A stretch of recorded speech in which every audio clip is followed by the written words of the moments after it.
आप सभी का स्वागत है हमारे इस वीडियो लेक्चर में। बायोलॉजी का थर्ड क्लास है आज और टॉपिक है जेनेटिक्स। जेनेटिक्स क्या होता है, लास्ट वीडियो में मैंने ऑलरेडी डिस्कस कर लिया था। लास्ट वीडियो में मैंने सबसे पहले क्रोमोसोम पढ़ाया था। क्रोमोसोम में मैंने दिखाया था कि क्या होता है। क्रोमोसोम के अंदर डीएनए होता है और डीएनए के अंदर जीन्स होते हैं और जीन्स के अंदर जेनेटिक इन्फॉर्मेशंस होते हैं और उसी जेनेटिक इन्फॉर्मेशन, उसी जीन के बेसिस पे एक नया चैप्टर बनेगा जेनेटिक्स। ठीक है, देखो मिल के बना है, जीन से ही मिल के बना है ना, GNE जीन, जीन से मिल के बना है जेनेटिक्स। तो जेनेटिक्स होता है क्या है, इसको पढ़ लेते हैं। तो transmission of character, what transmission of character from one generation to next generation is called as heredity, आनुवांशिकता इसको हिंदी में बोलते हैं। एक जनरेशन से दूसरे जनरेशन, यानी आपके मम्मी पापा से आप में, आपके मम्मी पापा अलग जनरेशन के हैं और आप अलग जनरेशन के हैं और आपके आने वाले जो बच्चे होंगे वो अलग जनरेशन के होंगे। डिफिनीशन समझो, transmission of characters from one generation to next generation, आने वाले generation is called as heredity. ठीक है, the process of transfer of hereditary characters from generation to generation is called as genetics. और यही सब प्रोसेस को genetics कहते हैं। जेनेटिक्स कुछ अलग से नहीं है। जो आपका जेनेटिक्स हेरिडिटरी कैरेक्टर्स है, वन जनरेशन से आने वाला जनरेशन में अगर ट्रांसफ़र हो रहा है वही जेनेटिक्स कहलाता है। वही सारे प्रोसेस को जेनेटिक्स कहलाता है। ठीक है, द प्रोसेस। तो जेनेटिक्स क्या हो गया, the process of transmission of hereditary characters from one generation to आने वाला next generation is called as genetics. ठीक है, फॉर एग्जाम्पल्स, जैसे कि आप देखते होंगे, आपको घर में कहा जाता होगा कि कुछ सिमिलैरिटीज़ ऐसी होती है जो बोला जाता है ये मम्मी पे गया है, ये पापा पे गया है। तो कुछ सिमिलैरिटीज़ आपकी देखी जाती है पापा मम्मी से कि पापा गोर हैं तो बेटा भी गोर हुआ है, या पापा लंबा है तो बेटा भी लंबा हुआ। तो वो सारे क्या हैं, हेरिडेटरी कैरेक्टर्स है। कैरेक्टर्स दिख रहा है आपको, ठीक है, तभी बोल रहे हो ना कि वो उस पे गया है, ये फुआ पे गया है, ये दादी पे गया है, ये दादी पे गई है। तो ये हेरिडेटरी कैरेक्टर से जो दिखता है, सिमिलैरिटीज़ दिखता है, उसी को बोलते हैं। तो हेरिडेटरी कैरेक्टर्स हर पेरेंट्स से हर बच्चे में जाता है और हर बच्चे के बच्चे से बच्चे में जाता है। ठीक है, तो ये आदान प्रदान होते रहता है। ठीक है, जितना बार बच्चा पैदा होगा वो होते रहेगा। जैसे कि आप पैदा हुए हैं अपनी मम्मी से, तो मम्मी पापा वाला जेनेटिक कैरेक्टर्स आप में गया। अब आपसे पैदा होगा छोटुआ, मतलब आपका बेटा, अब आपसे, पेरेंट्स से, आप दोनों से, आपकी मम्मी पापा इसमें जाएगा। अभी छोटुआ का बेटा पैदा होगा, इसमें जाएगा। तो वैसे ही जनरेशन ये वाला प्रोसेस है ना, कंटिन्यू रहता है, ये रुकता नहीं है और ये आदान प्रदान होते रहता है। और ये सारे प्रोसेस को क्या कहते हैं, जेनेटिक्स कहते हैं। The name genetics was first coined bye Watson. ठीक है, जेनेटिक्स शब्द सबसे पहली बार किसने क्वाइंट किया था, बताया था, वाटसन ने बताया था। और ये एग्ज़ाम में आया हुआ क्वेश्चन है। तो सबसे पहली बार जेनेटिक शब्द का यूज़ और इसका नामकरण किसने किया था, वो W वाटसन ने किया था 1905 में, 1905 में। और वहीं पे जीन शब्द का यूज़ सबसे पहली बार किसने किया था, तो इनसे 4 साल बाद जोहान्स हैं। Johannes was the first use the name of gene in 1909। तो वाटसन ने जेनेटिक शब्द दिया है, तो जोहान्स ने जीन दिया है। वाटसन ने जेनेटिक्स, जोहान्स ने जीन। ठीक है,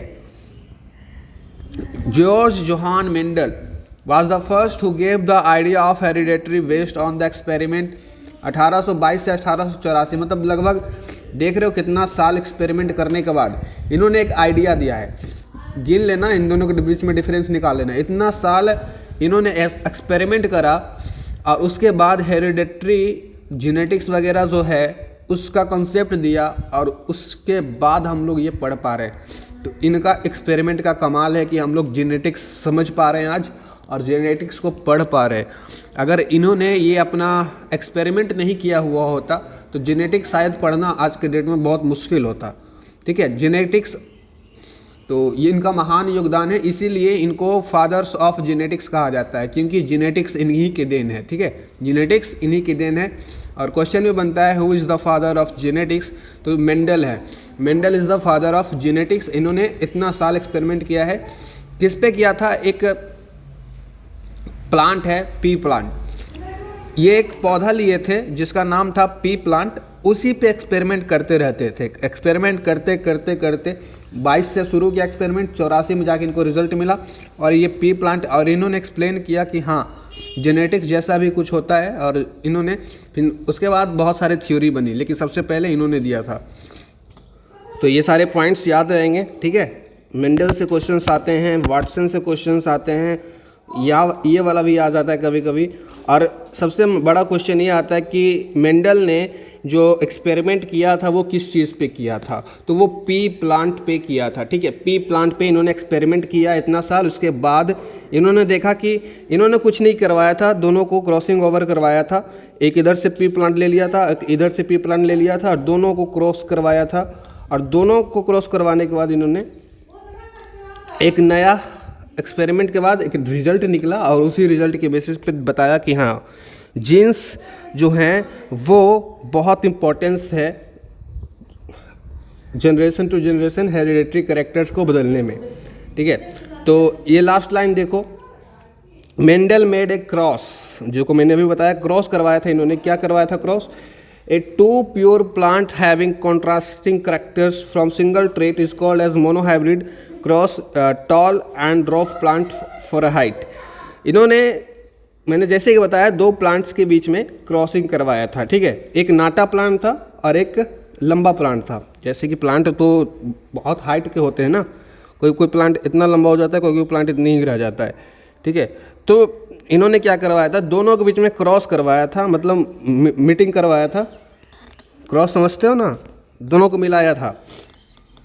ठीक है, क्रॉसिंग करवाने के बाद क्या हुआ कि कुछ रिजल्ट निकला और देखा गया कि एक तो लंबा प्लांट था, एक तो ड्रॉफ प्लांट था, लेकिन जो इससे मिल के बना वो लंबा बना, ड्रॉफ नहीं बना। ड्रॉफ मतलब होता है नाटा।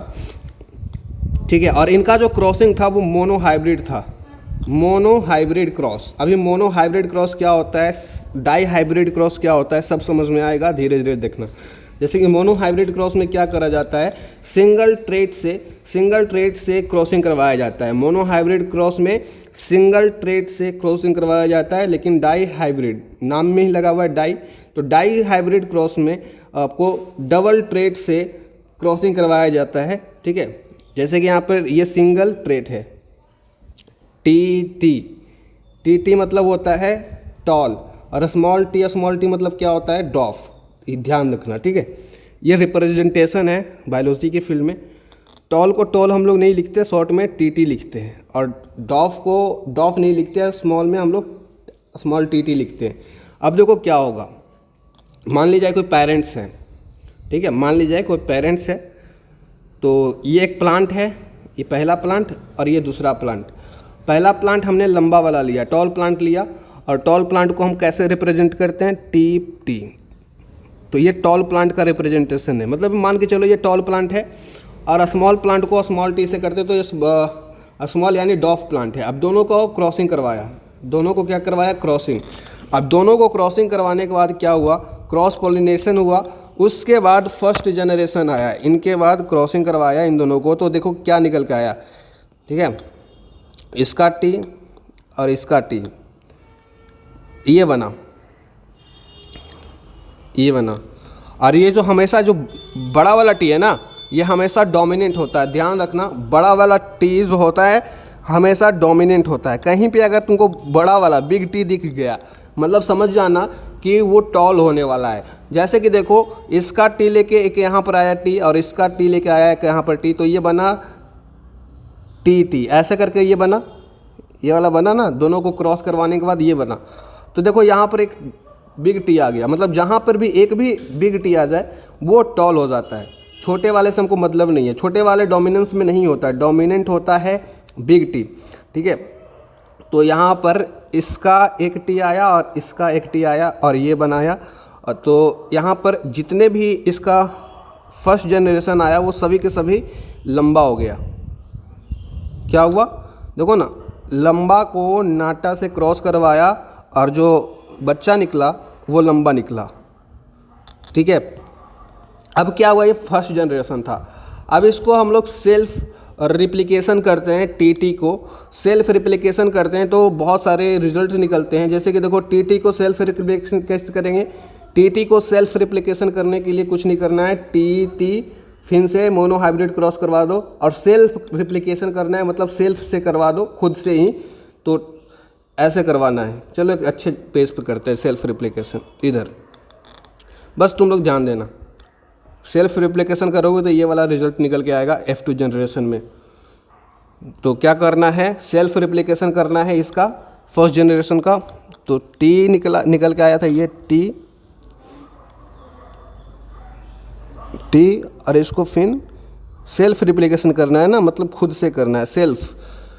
अब इसको जब तुम क्रॉस करवाओगे तो बहुत सारे रिजल्ट निकल के आएंगे। क्या निकल के आएंगे, इसको देखो मैंने क्रॉस करवाया तो बहुत सारे रिजल्ट निकल के आएंगे। पहले तो टी से टी मिलेगा तो क्या बनेगा, टी टॉल। फिर टी से मिलेगा ये वाला टी, क्या बनेगा, ये टी। फिर स्मॉल टी से बिग टी मिलेगा, क्या बनेगा, टी। फिर स्मॉल टी से स्मॉल टी मिलेगा, क्या बनेगा, स्मॉल टी। तो ये हो गया। अब यहाँ पे तुम नोटिस करोगे टी मतलब टॉल, ये बिग टी और स्मॉल टी इसका मतलब भी टॉल ही होता है, क्योंकि टी हमेशा डोमिनेंट होता है। तो एक भी टी मिल जाए ना तो टॉल हो जाएगा। इसमें भी एक टी मिल गया मतलब ये भी टॉल। लेकिन अगर दोनों का दोनों स्मॉल निकल के आया, मतलब यहाँ पर दोनों स्मॉल है और दोनों ड्रॉप है, तो ये स्मॉल टी हो गया, मतलब ये ड्रॉप हो गया, नाटा हो गया, टॉल नहीं है। अब ये टॉल नहीं है क्योंकि दोनों स्मॉल है। देखो टी अगर कहीं पे एक भी टी मिल जाए बिग वाला तो वो टॉल हो जाएगा, लेकिन दोनों के दोनों अगर स्मॉल मिल जाए तो वो ड्रॉप हो जाएगा। वही वाला यहाँ पर नीचे में लिखा गया है, वही वाला। देखो सेल्फ रिप्लिकेशन करवाएं तो पहले तो टी निकला, फिर ये टी निकला, फिर ये टी निकला। अब ये डबल टी क्या था, मैंने देखो लिखवाया था, पहले टी निकला, फिर ये वाला टी निकला एक, फिर ये वाला टी निकला, फिर लास्ट में दोनों स्मॉल टी निकला था ना। अब इन दोनों चार निकला, टोटल 100% होते हैं और 100% टोटल था। 100% में चारों को अगर तुम परसेंटेज वाइज बांटोगे ना तो ये वाला टी 25% रहेगा चांसेस है, और ये दोनों चूँकि सेम है तो दोनों 25-25 मिलके कितना हो जाएंगे 50, और बच गया 25 जो ये। तो ऐसे करके परसेंटेज माप सकते हो तुम लोग, ठीक है। ये 50 क्यों पता है, क्योंकि 2 बार टी बिग टी और स्मॉल टी आया था, बिग टी या स्मॉल टी 2 बार आया था, तो दोनों का 25-25 मिलके 50 हो गया ना। तो परसेंटेज अगर मापना चाहो तो ऐसे मापोगे। अब यहाँ से क्वेश्चन ऐसे बनेगा, what is the phenotypic ratio and what is the genotypic ratio. What is the phenotypic ratio, तो जीनोटाइपिक रेशियो वही है, कुछ नहीं करना है। 25 रेशियो पूछ रहा है ना, तो रेशियो का ये साइन होता है 25, 50 एंड 25, ऐसे कर लेंगे। अब इसको रेशियो में जानते हो, रेशियो में हम लोग हमेशा मिनिमम को लिखते हैं, मिनिमम वैल्यू को लेके चलते हैं। तो इसको काटना छाटना शुरू करो और मिनिमम बनाने की कोशिश करो। तो 25, 50, तो इसको काटोगे तो कट जाएगा, खुद से ही कट जाएगा। तो 25 में से 25 को काटेंगे 1 आएगा, फिर 25 से 50 को काटेंगे 2 आएगा, फिर 25 से 25 को काटेंगे 1 आएगा।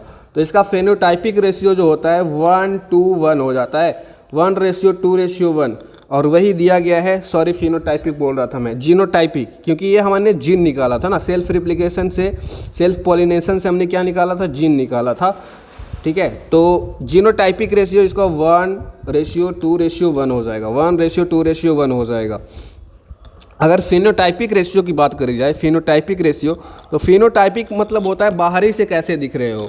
जैसे कि मैंने क्या करवाया, यहाँ पर ये टॉल प्लांट को अपने आप से, जैसे कि मैंने देखो जीनोटाइपिक फिनोटाइपिक में अंतर होता है, दोनों एक चीज़ नहीं होता है।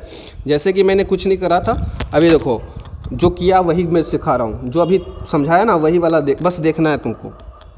जैसे कि फर्स्ट जनरेशन में हमारा क्या निकल के आया था, फर्स्ट जनरेशन में हमारा ये टॉल निकल के आया था। टॉल निकल के आया था, कैसे निकल के आया था, जब हमने एक टॉल प्लांट को, एक डॉफ प्लांट को, मतलब लंबे प्लांट को नाटे प्लांट को मिलाया तो लंबा प्लांट निकला, लंबा प्लांट निकला। अब लंबा प्लांट को सेल्फ रिप्लिकेशन किया था, सेल्फ रिप्लिकेशन किया था लंबे प्लांट को, तो करते हैं यहाँ पे सेल्फ रिप्लिकेशन, यही निकला था ना। तो सेल्फ रिप्लिकेशन करना था तो खुद ही से, मतलब इसको इसी से क्रॉस करवा दिया। अब ठीक है, जब क्रॉस करवाया तो क्या दिखे, 4 चीज़ निकल के आया। क्या क्या, पहले तो बताते हैं आप लोगों को, टी से टी को करोगे, मैथ में पढ़े हो ना क्रॉस करवाना, मैथ में भी करना होता है। तो टी से टी को मिलाए क्या बना, टी टी। चलो ठीक है, अब इसी टी को स्मॉल टी से मिलाया, क्या बना, बिग टी स्मॉल टी। चलो ठीक है, अब स्मॉल टी को बिग टी से मिलाया, क्या बना, स्मॉल टी बिग टी। ठीक है, अब स्मॉल टी को स्मॉल टी से मिलाया, क्या बना, इधर भी टी इधर भी टी। अब जैसे कि मैंने बताया था, रेशियो में बांटना चाहोगे तो देख लो, तुम खुद ही डिसाइड करो ये दोनों सेम है कि नहीं। बस इधर उधर लिखा गया है, एक स्मॉल टी है, एक स्मॉल टी है, एक बिग टी है, तो दोनों सेम ही है। अब टोटल 100% हैं, ये टोटल 100% यहाँ पे था। अब इसको 4 भागों में बांटना है, तो 25-25-25 करके 4 भागों में बांटोगे, 25 चौके 100 होता है ना। तो ये वाला एक ही है तो इसको 25% दे देंगे। लेकिन ये वाला दोनों सिमिलर है, एक जैसा है, दोनों के दोनों टॉल दर्शा रहा है, दोनों को दोनों टॉल दर्शा रहा है। तो ये 25-25 दोनों मिलके, इसका 25 और इसका 25 मिलके 50% हो जाएगा। ठीक है, 50% हो जाएगा, तो 50% लिख लेते हैं।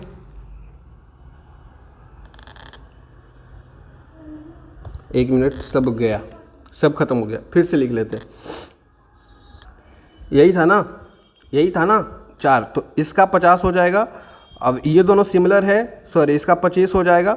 अब ये दोनों सिमिलर है तो इसका 50 हो जाएगा, और ये अकेले है तो ये 25 हो जाएगा। सबको मिला लो, 100% हो जाएगा। अब फिनोटाइपिक रेशियो की बात करी जाए तो फिनोटाइपिक रेशियो तुम्हारा जीन कैसा बना, लंबा बना कि नाटा बना, कैसा जीन ट्रांसफ़र हुआ है, ठीक है, उसका रेशियो पूछा जाता है।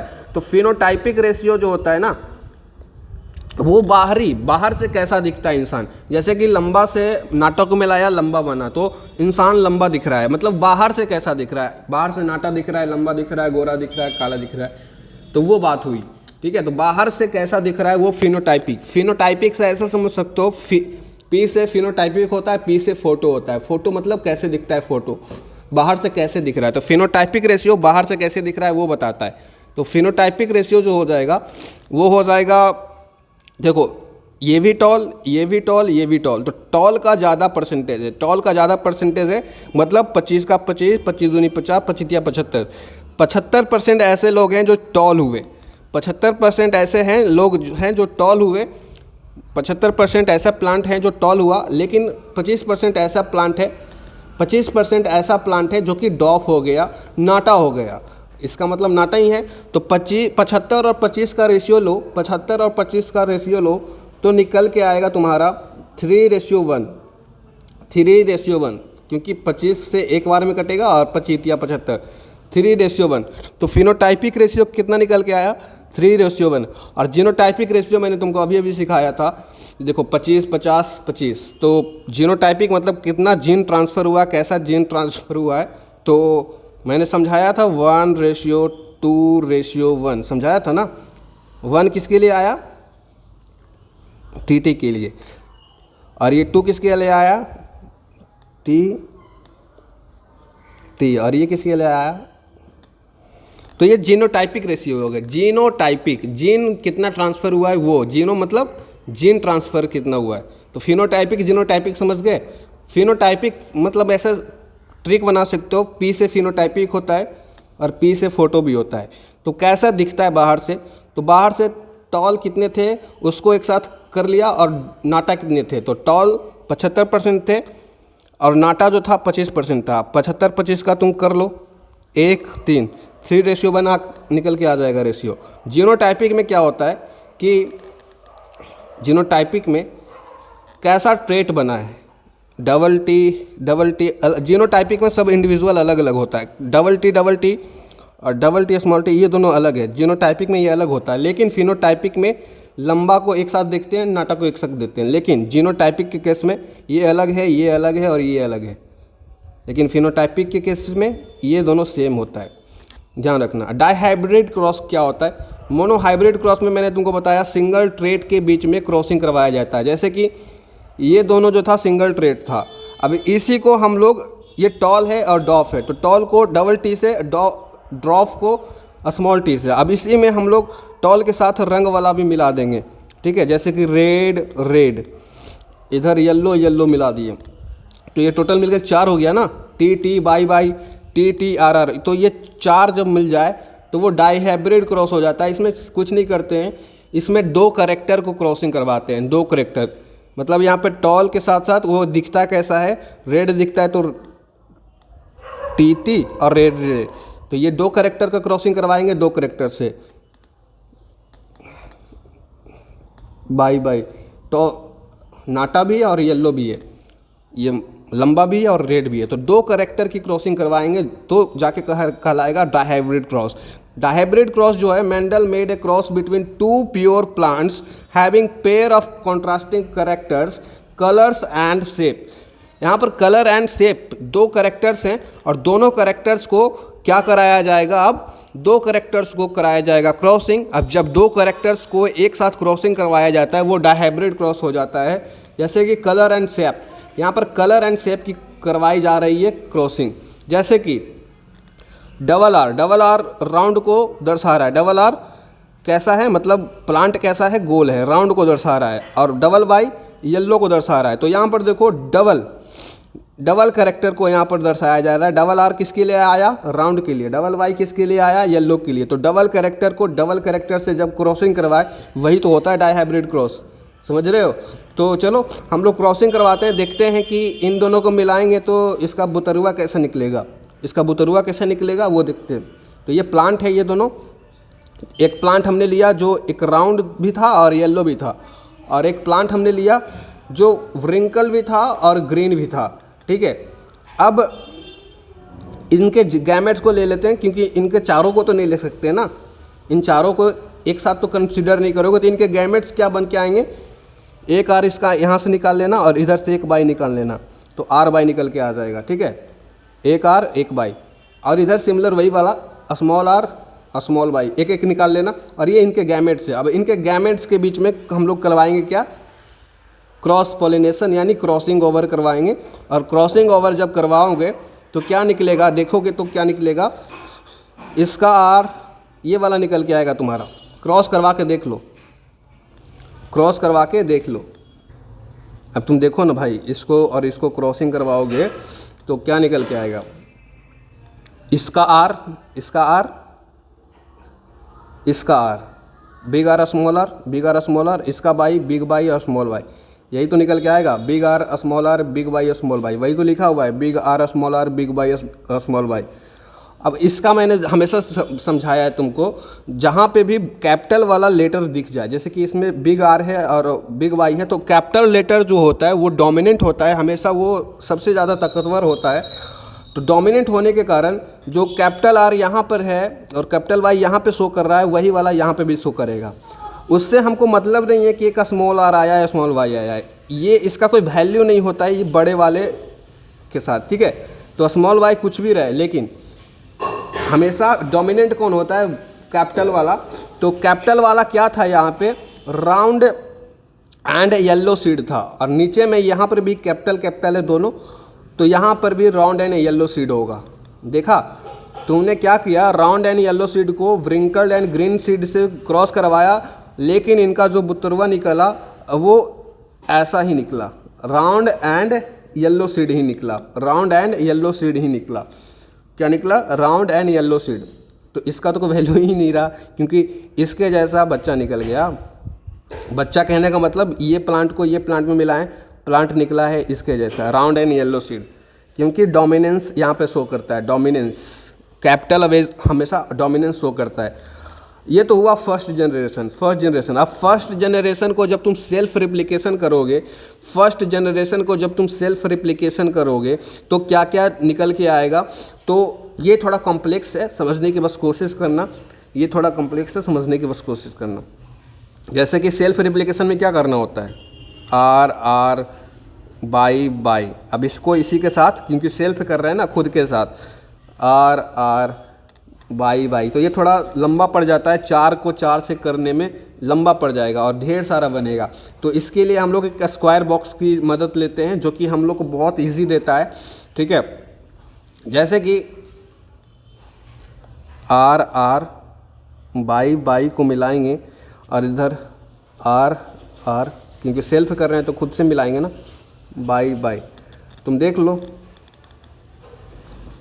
लो क्या क्या बनेगा। इन दोनों को जब मिलाओगे, सबको एक एक करके मिलाओगे तो यही सब बनेगा, आर बाई। ठीक है, क्या बनेगा, एक तो आर के साथ बिग बाई, फिर आर के साथ स्मॉल बाई, फिर ठीक है स्मॉल आर के साथ बिग बाई, फिर स्मॉल आर के साथ स्मॉल बाई, तो ऐसे बनेगा। और ये दोनों साइड हम लोग इसको बॉक्स बनाने की ज़रूरत पड़ी, और यही वाला चीज़ नीचे भी लिखते हैं, सेम एज इट इज़ मिला के देख लो। Big R big Y, big R small Y, big R small Y, small R big Y, small R big Y, small R small Y. अब कुछ नहीं करो, अब मिलाना शुरू करो, इसको इसके साथ, फिर इसको इसके साथ, फिर इसको इसके साथ, फिर इसको इसके साथ, चारों को। फिर वही वाला काम यहाँ पर भी करना है, इसको इसके साथ, इसको इसके साथ, इसको इसके साथ, इसको इसके साथ, फिर वही वाला काम इसको भी करना है, इसको इसके साथ, इसको इसके साथ, इसको इसके साथ, इसको इसके साथ, और जो मिल के निकल के आता है वो लिखना शुरू कर दो, और क्या। फिर यही वाला इसके साथ भी करना है, इसको भी पहले वाले के साथ, इसको दूसरे वाले के साथ, इसको तीसरे वाले के साथ, इसको चौथे वाले, और जो निकल के आता है, जैसे कि मैं एक को समझाऊंगा, सबको नहीं समझाऊंगा, सबको तुम घर में एक बॉक्स बनाना, ठीक है, यही तुम्हारा होमवर्क है। नहीं बनाओगे नहीं समझ में आएगा, घर में जाके बॉक्स मिलाना, ठीक है, ये वाला बॉक्स बना लेना दोनों तरफ से, और मिला के ये सब भरना है तुमको, ये सब खाली करके भरना है, देख के नहीं, खाली रहेगा, खुद भरना है, ठीक है। तो जैसे कि देखो हम एक लाइन को मिला के देखते हैं, किसको मिलाएं, इसको या इसको, चलो इसको ही मिला लेते हैं। जैसे कि आर वाई को आर वाई से मिलाया, तो इसका एक आर और इसका एक आर, तो आर आर हो गया, और इसका बाई और इसका बाई, आर आर बाई, ठीक है। तो ये पहले वाले से मिलाया, आप दूसरे वाले से मिलाते हैं, इसको दूसरे वाले से मिलाते हैं, तो इसका बिग आर, इसका बिग आर, दोनों का आर आर, इसका एक बिग बाई था लेकिन इसके पास स्मॉल बाई था, तो बिग बाई या स्मॉल बाई मिल गया, ठीक है। अब ये वाला देखो, आर बाई को मिलाने जा रहे हैं हम किससे, स्मॉल आर से और बाई से, तो बिग आर और स्मॉल आर, और बाई तो दोनों बड़ा है, देखो ना, यहाँ पर भी बिग बाई और यहाँ पर भी बिग बाई, तो बाई हमेशा दोनों बड़ा रहेगा, ठीक है। अब हम लोग किसको मिलाने जा रहे हैं, इसको लास्ट वाले से, तो R Y into R Y, तो यहाँ पर दोनों अलग अलग आएगा, big R small R, big Y small Y, big Y और स्मॉल बाई, ठीक है, बिग बाई स्मॉल बाई आ गया ना। अब ऐसे करके घर में सबको मिलाना है, ठीक है। अब तुम क्या पाओगे, तुम देखोगे कि ऐसे मिलाने पे क्या पाओगे। अब जहाँ पर भी तुमको आर या बाई दिख गया, तो आर का मतलब क्या होता है, आर का मतलब क्या सिखाया था तुमको, यहाँ पर था ना यार, कहाँ गया, आर मतलब राउंड, ठीक है, बाई बिग बाई मतलब येलो, बिग आर मतलब राउंड और बिग बाई मतलब येलो, ठीक है। तो जहाँ पर भी बिग बाई और बिग आर दिख जाए ना, वो रेड येलो करना शुरू करो, तो एक भी दिख जाना, जरूरी नहीं है कि दो दिखे। जैसे कि यहाँ पर एक है, कम से कम एक आर है, तो ये हमेशा कैसा होगा, राउंड होगा, और यहाँ पर एक बाई है कम से कम, तो ये येलो होगा। यहाँ पर एक आर है तो राउंड होगा, यहाँ पर कम से कम एक बाई तो है ना कैपिटल, तो ये येलो हो जाएगा। यहाँ पर एक आर कम से कम है तो ये राउंड हो गया, और यहाँ पर एक वाई कम से कम बड़ा है तो येलो हो गया। सिमिलरली इसमें भी एक आर कम से कम है तो क्या हो जाएगा, राउंड, और एक वाई कम से कम है तो क्या हो जाएगा, येलो, ठीक है, कम से कम एक कैपिटल तुमको दिख जाए तो रेड येलो करना शुरू करो। तो यहाँ पर भी सेम है, एक आर है, एक वाई है कैपिटल, यहाँ पर भी। लेकिन यहाँ पर देखो, यहाँ पर वाई कैपिटल है ही नहीं, वाई कैपिटल है ही नहीं, तो ये तो राउंड होगा, जाहिर सी बात है। कैपिटल आर यहाँ पे मिल गया हमको, लेकिन कैपिटल वाई यहाँ पे नहीं मिला, दोनों के दोनों स्मॉल वाई है। और स्मॉल वाई के लिए क्या हमने देखा था, स्मॉल वाई यानी रिंकल्ड, स्मॉल वाई मतलब रिंकल्ड। तो ये कैसा नया कॉम्बिनेशन बनेगा, round and green, round and green, sorry small Y for green था यहाँ पे, सॉरी स्मॉल वाई ग्रीन को शो कर रहा है, स्मॉल आर रिंकल्ड को, तो स्मॉल वाई ग्रीन को शो कर रहा है। तो चूंकि यहाँ पर देखो बिग आर मतलब क्या था, राउंड था, बिग आर मतलब राउंड था, लेकिन स्मॉल वाई मतलब क्या था, ग्रीन। तो एक नया कॉम्बिनेशन बना राउंड ग्रीन, राउंड ग्रीन, देख रहे हो। अब यहाँ पे देखो यहाँ पे देखो कम से कम एक आर है मतलब राउंड, कम से कम एक बिग वाई है, बिग वाई है मतलब येलो, तो ये राउंड येलो बनेगा। यहाँ पर कम से कम एक आर है जो कि डोमिनेंस शो कर रहा है, तो ये राउंड बनेगा। लेकिन यहाँ पर बिग वाई नहीं है और स्मॉल वाई किसको शो कर रहा है, स्मॉल वाई ग्रीन को शो करता है, तो राउंड ग्रीन, ये भी एक नया कॉम्बिनेशन बना। ठीक है, अब यहाँ पर देखो कम से कम एक आर है जो कैपिटल है, तो ये राउंड बना देगा, और एक वाई भी है तो ये राउंड येलो हो जाएगा। यहाँ पर भी एक आर एक वाई तो राउंड येलो।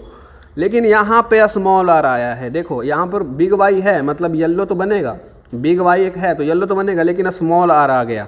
अब स्मॉल आर क्या था, रिंकल्ड था, रिंकल्ड था small R representing wrinkled, wrinkled show कर रहा है। ठीक है, तो स्मॉल आर यहाँ पर एक और नया कॉम्बिनेशन बनेगा, रिंकल्ड येलो, बिग वाई के लिए येलो और स्मॉल आर के लिए wrinkled.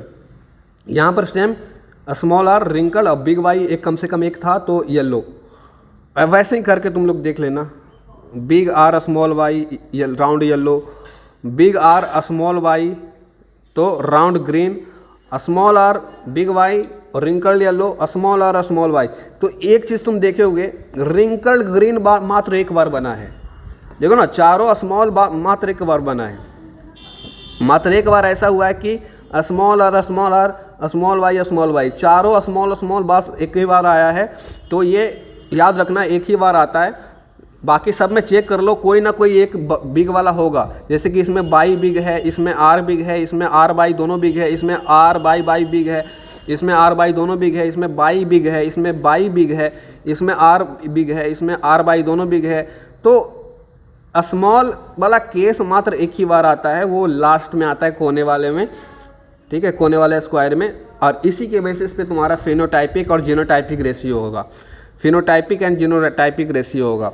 Phenotypic ratio in generation 2 क्या हो जाएगा, 9:3:3:1, 9:3:3:1, 9:3:3:1। 9 कहने का मतलब 9 ऐसे होंगे जो कि राउंड एंड येलो वाले होंगे, राउंड एंड येलो वाले होंगे। 3 ऐसे होंगे जो कि राउंड एंड ग्रीन वाले होंगे, 3 ऐसे होंगे जो कि राउंड एंड ग्रीन वाले होंगे, ठीक है।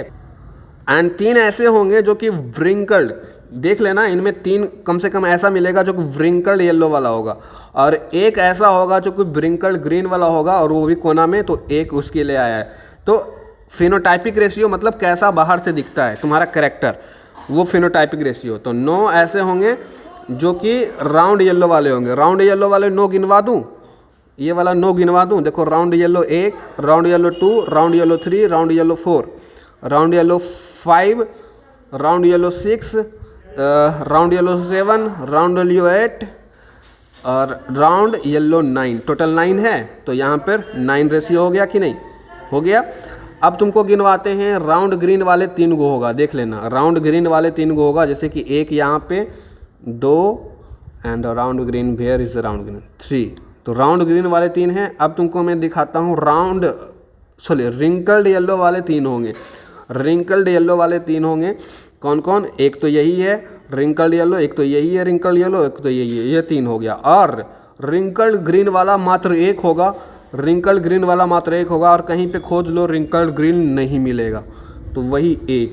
अब जीनोटाइपिक रेशियो, इसका जीन कैसे बना, ठीक है, वो अगर देखना चाहोगे तो 1, इसके लिए एक 1 आया, और बिग वाले बिग आर बिग टी मात्र एक ही बार आया होगा।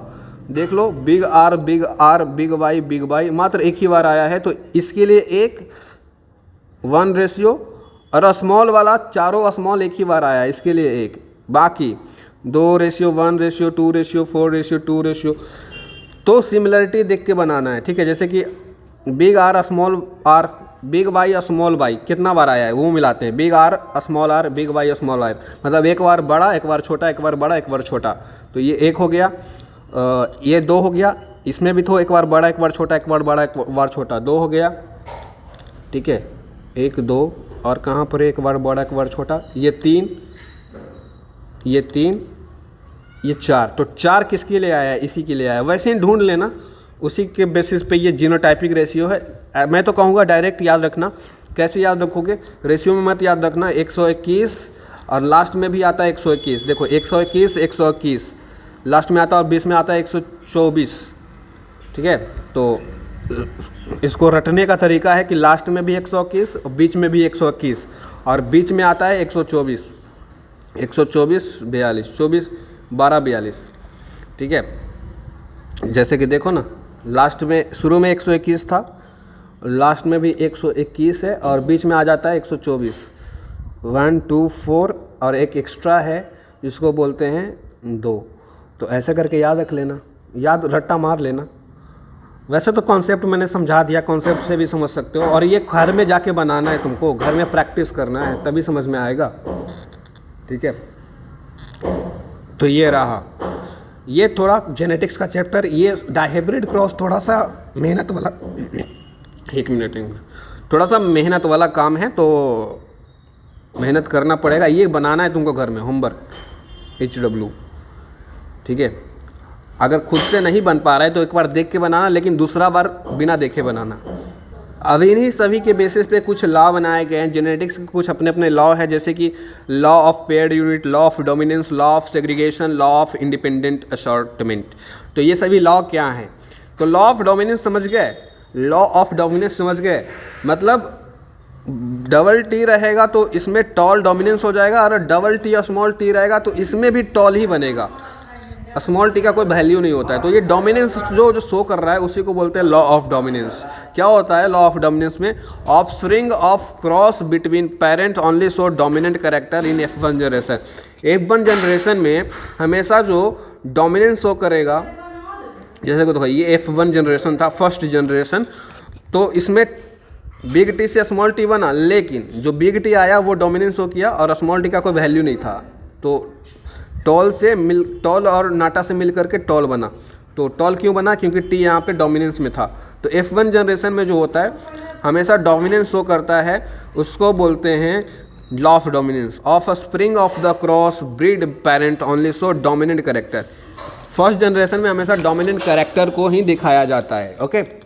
जैसे कि टॉल से नाटे को मिलाया, फर्स्ट जनरेशन में टॉल निकल के आया, तो टॉल क्या था? डोमिनेंस था। तो फर्स्ट जनरेशन में हमेशा डोमिनेंस कैरेक्टर को दिखाया जाता है। तो ये लॉ ऑफ डोमिनेंस है, ठीक है।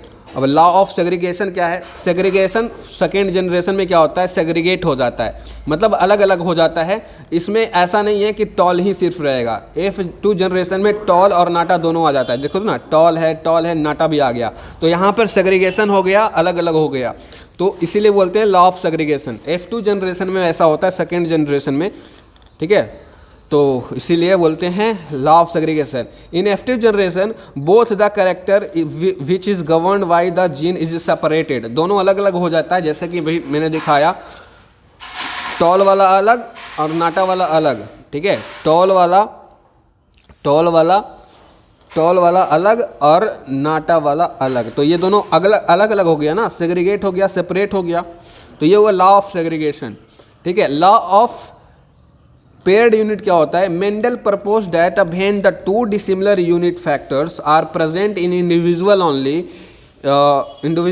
One is able to express one that expresses itself is dominant unit factor while other which fail to express is a recessive unit factor. For example, tallness is dominant over dwarfness. अच्छा, यहाँ पर dominant factor क्या है और recessive factor क्या है? Dominant वही होगा जो जिसका वर्चस्व है, जो ज़्यादा ताकतवर है। जैसे कि यहाँ पर देखो डोमिनेंस, यहाँ पर क्या है, यहाँ पर डोमिनेंस हमेशा यहाँ पर टी का है, टी का बोल वाला है, सॉरी यार ये तो नहीं, ये नहीं, यहाँ पर ये बिग वाला टी का बोल वाला है ना, देखो ना टॉल बना दिया, अकेले दम पे ये टॉल बनाया है, ठीक है, अकेले दम पे ये टॉल बना दिया, इसका तो कोई वैल्यू ही नहीं है स्मॉल टी का, कुछ नहीं। तो ये हुआ डोमिनेंट कैरेक्टर। और रेसेसिव कैरेक्टर वो होता है जिसका कोई वैल्यू नहीं होता है और वो रहे या ना रहे बात बराबर है। तो F1 जनरेशन में इसका रेसेसिव कैरेक्टर क्या हो जाएगा, ये, इसके रहने या ना रहने से प्लांट नाटा नहीं होगा, प्लांट टॉल ही रहेगा, तो वही रेसेसिव कैरेक्टर होता है और उसी को हम बोलते हैं law of paired unit. Law of paired unit Mendel के द्वारा दिया गया था। मेंडल ने प्रपोज किया था कि that when two dissimilar unit factors are present in individual only is one is able to express one that expresses itself is a dominant unit factor. जो खुद को एक्सप्रेस कर लेता है, दिखा देता है, वो डोमिनेंट कैरेक्टर हो जाता है। जो छिप जाता है और फेल टू एक्सप्रेस वो रेसेसिव यूनिट फैक्टर हो जाता है। फॉर एग्जांपल टॉलनेस जो था वो नाटे पे भारी था, ठीक है, ये हुआ पेयर्ड यूनिट का कॉन्सेप्ट। देन लास्ट लॉ है law of independent assortment. During dihybrid cross, dihybrid cross क्या था, डबल कैरेक्टर को जो हमने क्रॉसिंग करवाया था, ठीक है, जैसे कि अभी करवाया था थोड़ी देर पहले, राउंड येलो को हमने कराया था विंकल्ड ग्रीन से, ठीक है, तो वहाँ पर डबल कैरेक्टर को कर रहे हैं। तो यहाँ पर देखो इंडिपेंडेंट असॉर्टमेंट मतलब होता है during dihybrid cross and trihybrid cross. Try hybrid cross आपको नहीं पढ़ना है, ट्राई हाइब्रिड क्रॉस में कुछ नहीं करवाते हैं, जैसा कि टॉल ले लिया, फिर येलो ले लिया, फिर एक और ले लेते हैं एक्स मतलब टॉल येलो, एक और कैरेक्टर ले लो ना गोरा, ठीक है, तो ये तीन को फिर तीन से क्रॉस करवाओगे तो वो ट्राई हाइब्रिड क्रॉस हो जाता है। तो ट्राई हाइब्रिड क्रॉस आपके सिलेबस में नहीं है, दैट्स वाई नहीं पढ़ना है आपको, ठीक है, वो ज़्यादा कॉम्प्लेक्स हो जाता है। जितना भी ट्राई हाइब्रिड करोगे क्रॉस, जितना भी आगे बढ़ते जाओगे कॉम्प्लेक्स होते जाएगा। तो क्या होता है ना, लॉ ऑफ इंडिपेंडेंट असॉर्टमेंट में during dihybrid cross and trihybrid cross 2 और 3 pair of characters are taken, ठीक है, this character segregate separately without depending on the F2 generation. ये देखो इसमें F2 जनरेशन का जरूरत नहीं पड़ा था, इसमें F2 जनरेशन में अपने आप ये लोग अलग हो चुके थे, ठीक है, सब अपने आप अलग हो चुके थे। तो वही वाला लिखा गया है, इंडिपेंडेंसी था यहाँ पे, during dihybrid and dihybrid cross 2 और 3 pair of characters are taken, this characters segregate separately without depending on F2 generation, ठीक है, ये हुआ लॉ ऑफ इंडिपेंडेंट असॉर्टमेंट। अब देखो टर्म्स रिलेटेड टू जेनेटिक्स, कुछ टर्म्स है, कुछ वर्ड मीनिंग्स है जेनेटिक्स में जो यूज़ होता है, बार बार जेनेटिक्स में यूज़ किया जाता है, जैसे कि लिंकेज क्या हुआ, म्यूटेशन क्या हुआ, वेरिएशन क्या हुआ, क्रॉसिंग ओवर क्या हुआ, टीडियोपोटेंसी क्या हुआ, प्लूरोपोटेंसी क्या हुआ, क्लोनिंग क्या होता है, क्रोमोसोमल एब्रिविएशन क्या होता है, ये सभी कुछ जेनेटिक्स में वर्ड मीनिंग है। जैसे कि आपके भी किताब में पढ़ते होंगे बचपन में, तो लास्ट में दिया रहता होगा word meaning, important word meaning, वही है, समझ के चलो जेनेटिक्स के फील्ड में ये यूज होता है बार बार, क्लोनिंग वगैरह। तो वर्ड मीनिंग सबका कुछ समझ लेते हैं, मतलब भी समझ लेंगे। लिंकेज क्या होता है, linkage is an exception of Mendel law. ये मेंडल लॉ जो दिया था उनका एक एक्सेप्शन है, ठीक है। When two different genes are present on the same chromosome, they express themselves together instead of independently. The phenomenon is known as linkage. The word linkage was coined by Morgan. ये वाला याद रखना, word linkage किसके द्वारा दिया गया था, Morgan के द्वारा दिया गया था, 1910 में दिया गया था। मॉर्गन के द्वारा लिंकेज वर्ड दिया गया था 1910 में। तो जब हम दो चीज़ों की क्रॉसिंग करवाते हैं, ठीक है, दो चीज़ों की जब क्रॉसिंग करवाते हैं, दो करेक्टर्स की, दो different genes from the present on the same chromosomes, they express themselves together instead of independently. जैसे कि ये दोनों हमेशा एक साथ क्या करेंगे, खुद को एक्सप्रेस करेंगे इंडिपेंडेंटली। अगर इंडिपेंडेंटली तुम टी लिख दोगे तो इसका कोई मतलब नहीं होता है, लिंकेज होना चाहिए, ठीक है, दोनों के बीच में। अब म्यूटेशन क्या होता है, mutation is sudden change in the gene which heritable from one generation to other. The term mutation was first coined by Hugo de Vries. Very very important question, Hugo de Vries ने सबसे पहली बार म्यूटेशन टर्म को खोजा था, बताया था कि mutation होता क्या है, ठीक है। तो म्यूटेशन ह्यूगो डिवरिस के द्वारा और मॉर्गन के द्वारा क्या खोजा था, लिंकेज मॉर्गन के द्वारा और म्यूटेशन ह्यूगो डिवरिस के द्वारा। म्यूटेशन क्या होता है ना, बवाल हो जाता है, मतलब सडन चेंज। म्यूटेशन एक तरीके का सडन चेंज है जेनेटिक इन्फॉर्मेशन में, जिससे आने वाले जो इंसान हैं उनमें बहुत दिक्कत होता है म्यूटेशन के कारण। जैसे कि ये कोई पेरेंट्स है, इसको क्रॉसिंग करवाया और ये दोनों के दोनों पेरेंट्स अच्छे खासे हैं, ठीक है, लेकिन बेटा कैसा हो गया, बेटा को आँख ही नहीं है, अंधा पैदा हुआ, तो ये म्यूटेशन के कारण होता है, ठीक है। दोनों पेरेंट्स ठीक थे लेकिन दोनों का बेटा क्या हो गया, अंधा हो गया, तो ये सडन चेंज होता है, sudden change in the gene which is heritable from generation to generation, generation to other generation. तो ये गलत चीज़ है म्यूटेशन, समझ गए। म्यूटेशन अच्छे के लिए भी यूज़ होता है, ऐसा नहीं है कि गलत ही करवाता है हमेशा। वेरिएशन क्या होता है, when characters are transmitted from one generation to next generation there is some change. कुछ चेंजेस तो देखे तुमने, जैसे कि देखो सम चेंजेस तुमने देखे, जैसे कि टी को टी से मिलाया, डबल टी को डबल स्मॉल टी से मिलाया, तो कुछ चेंजेस तो तुमने देखे, जैसे कि डबल टी आया, स्मॉल टी बिग टी आया, स्मॉल टी आया, तो ये कुछ चेंजेस तुमने देखे। जब तुम दो को मिलाओगे ना तो कुछ कुछ वेरिएशन तुम देखोगे, विविधताएं देखोगे, तो विविधताएं जब देखते हैं उसी को वेरिएशन कहते हैं। When characters are transmitted from one generation to next generation there is some change in characters by recombination of gene of offsprings, so they look like different from their parents. जैसे कि आप variation कैसे होता है, जैसे कि आपकी mummy और ये आपके पापा, अब ऐसा तो नहीं है ना कि तुम हूबहू अपने मम्मी के जैसे लगते हो या हूबहू अपने पापा के जैसे लगते हो, ऐसा थोड़ी होगा। ये मम्मी तुम्हारी, ये तुम्हारे पापा, और तुम ऐसा तो नहीं हो भाई कि तुम इन दोनों से मिलके बने हो, क्रॉस होके बने हो, तो तुम हूबहू मम्मी पापा जैसे ही दिखने लग जाओ। कुछ ना कुछ तो वेरिएशन होगा, कुछ ना कुछ तो तुम्हारा फेस अलग होगा उन दोनों से। तो वेरिएशन वही होता है, बदलते रहता है, कुछ ना कुछ बदलाव होते रहता है, हूबहू नहीं बनता है, ओके। तो कुछ ना कुछ तो बदलाव होना चाहिए, ठीक है, एज इट इज़ नहीं हो जाओगे। तो ये हुआ वेरिएशन फर्स्ट जनरेशन में भी हो सकता है, सेकंड जनरेशन में भी हो जाता है। कई बार क्या होता है, बेटा जो है पापा पे न जाके दादा पे चले जाता है, ठीक है। जैसे कि ये तुम्हारे दादाजी हुए, दादा दादी से कौन बने, पापा बने, ठीक है। पापा का शादी हो गया मम्मी से, मम्मी पापा से कौन बना, तुम बना, ठीक है। तो ये दादा दादी थे, दादा दादी पापा मम्मी, ये बन गए तुम, ठीक है। अब इसमें फर्स्ट जनरेशन तुम बने, तुम्हारे पापा बने थे फर्स्ट F1 थे, और F2 कौन बना, यानी तुम अभी बना है, और ये दोनों पेरेंट्स थे, ठीक है, पेरेंट्स थे। तो देखो दादा दादी से मिलाए पापा बने, फिर पापा का क्रॉसिंग करवा दिया मम्मी से, पापा मम्मी की क्रॉसिंग से तुम बना। अब कई बार क्या होता है, जो ये तुम बने हो, तुम जो बुतरुआ बने हो, क्या होगा ना भैया कि तुम ना तो मम्मी पे जाओगे ना तो पापा पे जाओगे, ठीक है, तुम चले जाओगे दादा पे।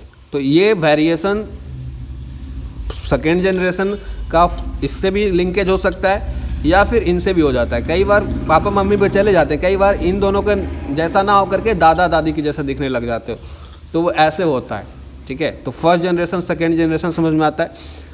क्रोमोसोमल, देखो क्लोनिंग मतलब होता है डुप्लीकेट करना, एज इट इज़ बनाना। It is the process of producing identical मतलब क्या होता है, एज इट इज़ सेम, हूबहू। तो it is the process of producing identical organism from single cell having same genetic character is character as his mother. जैसे कि sheep Dolly was produce from the single cell, एक single cell को cloning कर करके एक ship Dolly को बना दिया, वही सारे प्रोसेस को क्लोनिंग कहते हैं। एक तरीके का प्रोसेस है जिसमें से identical organism from single cell से बनाया जाता है, क्लोन कर करके। जैसे कि याद रखना, शिप डॉली एक एग्जाम्पल एग्जाम में आ जाता है, क्लोनिंग का ये एग्जाम्पल है, क्लोनिंग का।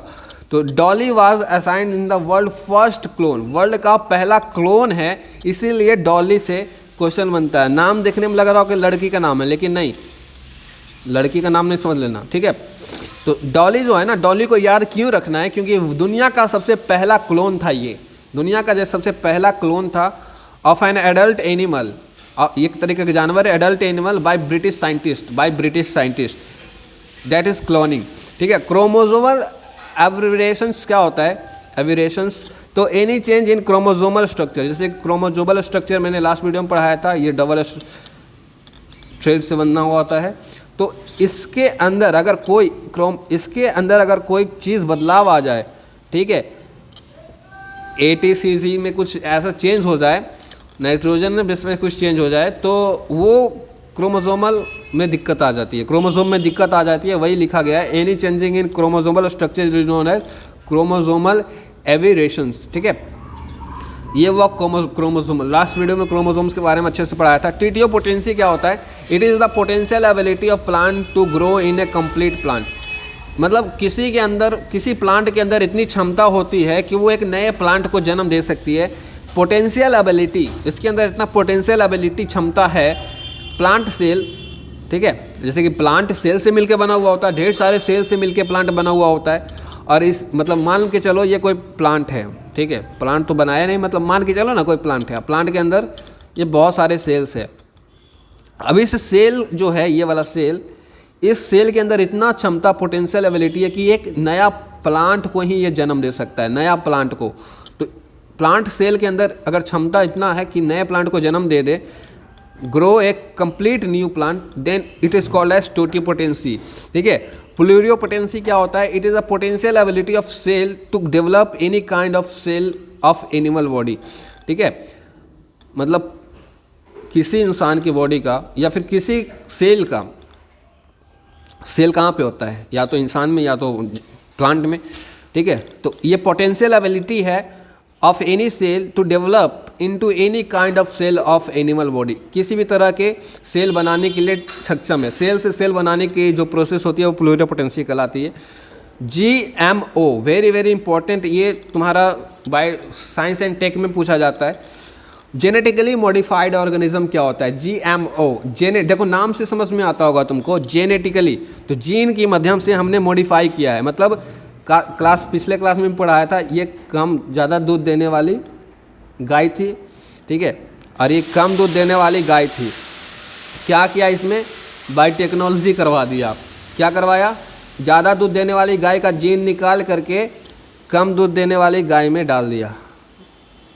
और ये प्रोसेस को ही तो कहते हैं जेनेटिकली। अब ये जो कम दूध दे रही थी, अब ये भी ज़्यादा दूध देने लगी। क्यों ज़्यादा दूध देने लगी, क्योंकि ज़्यादा दूध देने वाले गाय का जीन इसमें अब आ गया ना। ठीक है, अगर तुम्हारा दिमाग काम नहीं करता है, पढ़ने में कुछ याद नहीं होता है, तो तेज आदमी का जीन निकाल के अपने अंदर घुसा लो, तुम्हारा दिमाग काम करने लगेगा। वैसे मजाक कर रहा हूँ, ऐसा होता कुछ नहीं है। देखो, GMO manipulation of gene by cutting और joining the segment of DNA to get desired varieties of organism is called as genetically modified organism। अब देखो जीन को डालोगे कहाँ, जीन तो DNA में होता है, तो DNA को कट करके जीन में डाला जाता है। और ये सब काम साइंटिस्ट लोग करते हैं, बायोटेक्नोलॉजी वाले लोग करते हैं। ठीक है, this is also known as genetic engineering, इसी को जेनेटिक इंजीनियरिंग भी कहते हैं। तो GMO is also known as genetic engineering. ठीक है, ऑटोसोम्स क्या होता है, ऑटोसोम्स एंड सेक्स क्रोमोसोम्स क्या होता है, जीनोम क्या होता है। तो ऑटोसोम्स वो होता है chromosomes found in the cell which are responsible for characters then sex are called as autosomes.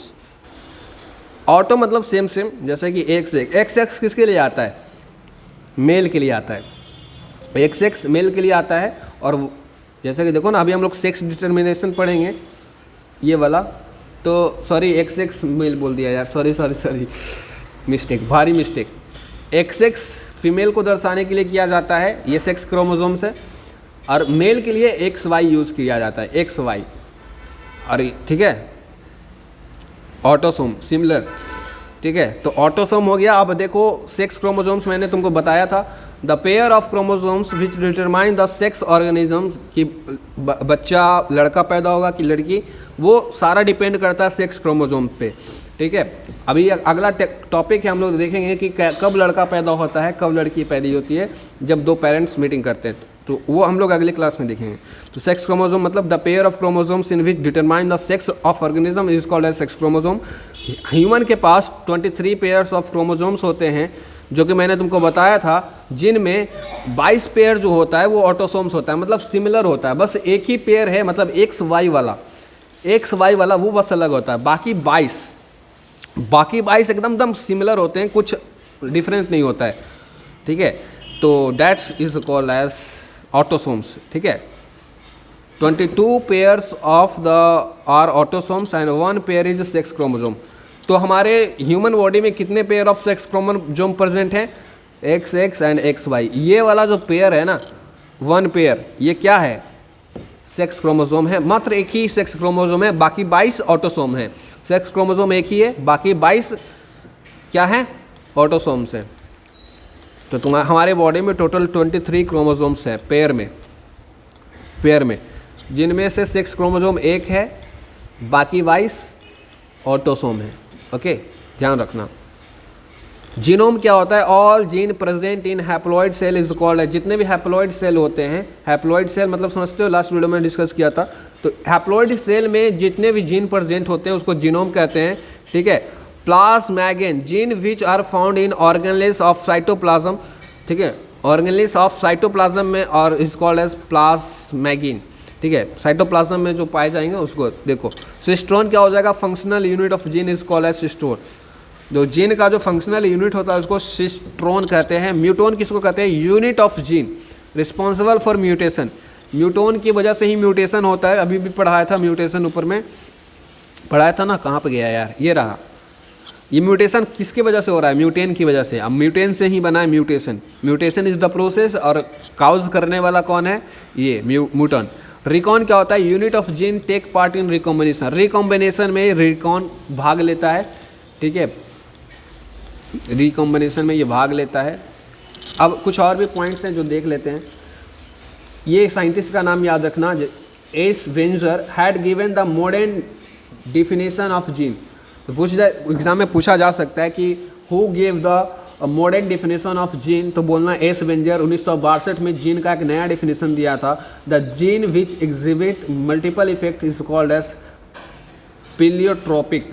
तो जीन जो पिलियोट्रोपिक क्या होता है वो बताया गया था। Gene which exhibit multiple effects, वैसा जीन जो हमेशा मल्टीपल इफेक्ट्स, अगर जनरेशन टू जनरेशन में जा रहा है तो मल्टीपल इफेक्ट दिखा रहा है, वैसे को हम लोग पिलियोट्रोपिक बोलते हैं, ठीक है। When one gene pair hide the effect of other unit it is called as epistasis. जैसे कि टॉल वाला ड्रॉप वाले को दबा दिया तो एपिस्टैसिस हो गया।